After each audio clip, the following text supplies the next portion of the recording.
Hey, what's going on, everybody? This is Tyrone back with Tech Life. And before I get this video started, make sure you guys grab your drinks, popcorn, snack. This is going to be a long one. So I was finally able to fully listen to the Goldman Sachs conference where Hans Vesper gave his presentation. And I'm going to start the video off by referencing some of what he said, and then I'll also leave this article in the description down below. And then towards the end of the video, I'm going to give you guys my insight and perspective, because this was a big one. I think it was very detailed.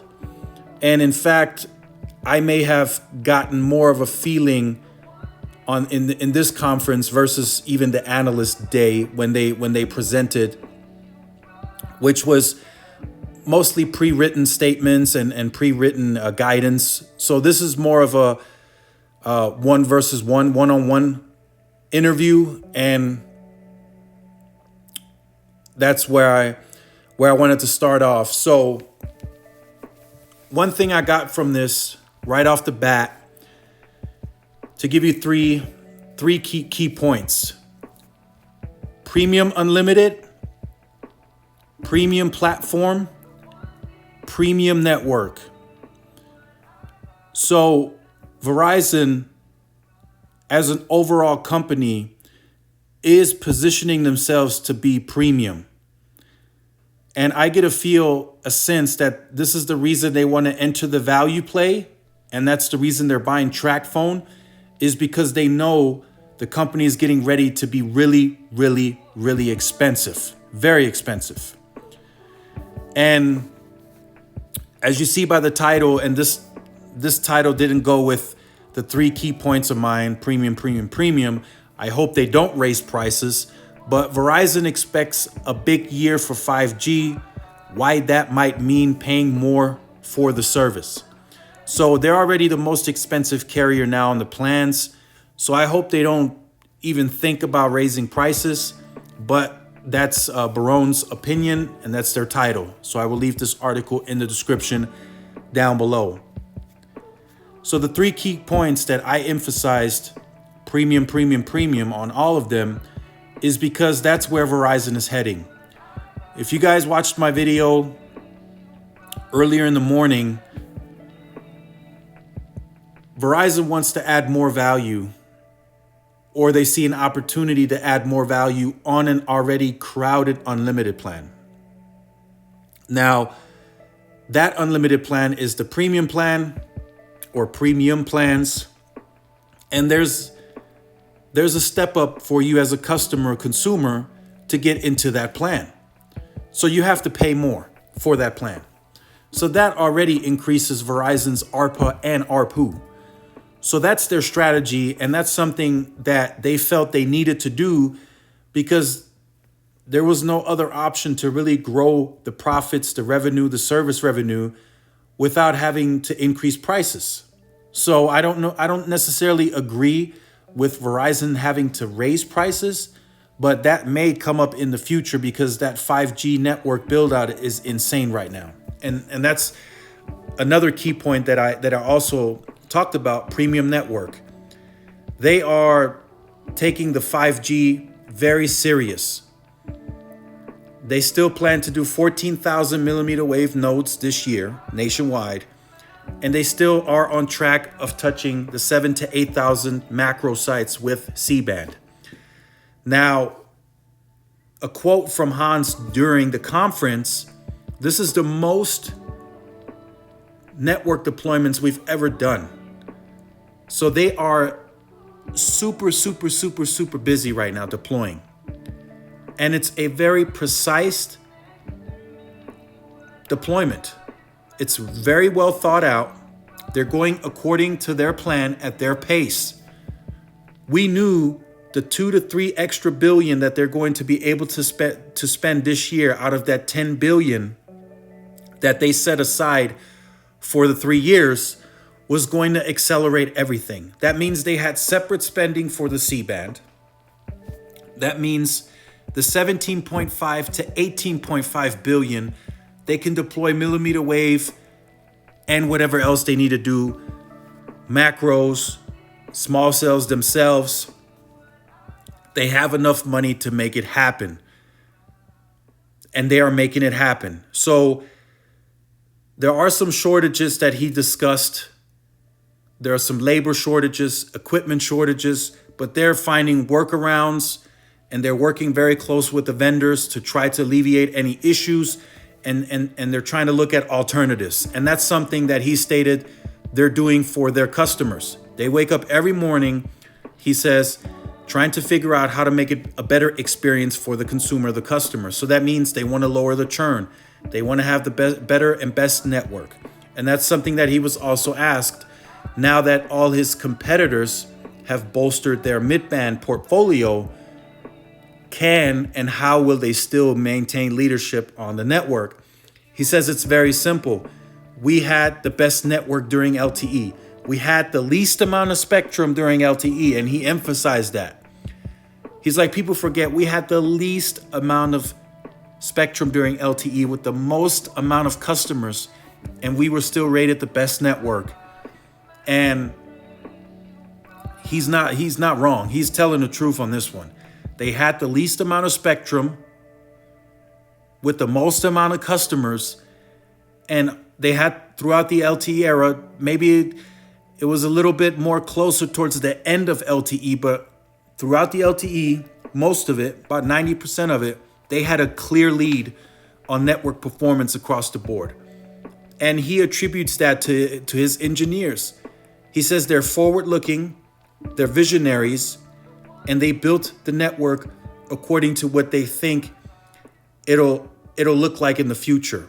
So they know best to buy versus when it's best to build. So during LTE, they did not buy any additional spectrum because the engineers were confident that during LTE or a certain point of LTE, it was best to build versus buying. They knew they had coverage gaps out there, not dead zones, but coverage gaps in terms of you needed to build densification to bring a better, stronger signal into a neighborhood instead of beaming a sector of a site into the neighborhood from further away. No, we need to bring densification, another macro into the neighborhood that's going to give it a better signal, and it's going to offload the other macro that was struggling because we had to push it 3-4 miles to cover a neighborhood. So that's what he said his engineers are so good at. And they built, starting in 2017, they built a intelligent edge network because they had a vision that they would use that network for multiple streams of revenue in the future. So they planned and built and designed this network for mid-band frequencies that were in the higher frequency. It was already dense enough for AWS, or getting dense enough for AWS and PCS. Now they're densifying for C-band as well. So 2,000 to 3,000 macros annually are going to be placed, designed to close coverage gaps, also dead zones, of course, in rural and suburban United States. But where needed, even in the urban environment, where it's still needed, they will fill in the densification where needed. Whether that's a small cell or a macro, that depends on the area, but they will get it done. They will do it. That's what he discussed. He says, as a competitor, he's not saying a certain competitor, but he says you can't just go out after a year and put spectrum on your network and expect to be the best. So we all know who he's indirectly talking about, and he did say that during the conference. We know who he's talking about. He says you can't do that. You have to build a foundation that's going to lead you to the best network. And he says Verizon did lay that foundation during LTE, and now as they add those assets onto the network, and he says C-band is generational spectrum, not just for 5G. He says generational spectrum. That lets you know how big this purchase was for Verizon. Here we have T-Mobile already urging the FCC that they need this other spectrum or the remaining parts of 2.5 and that they want to participate in all these other auctions.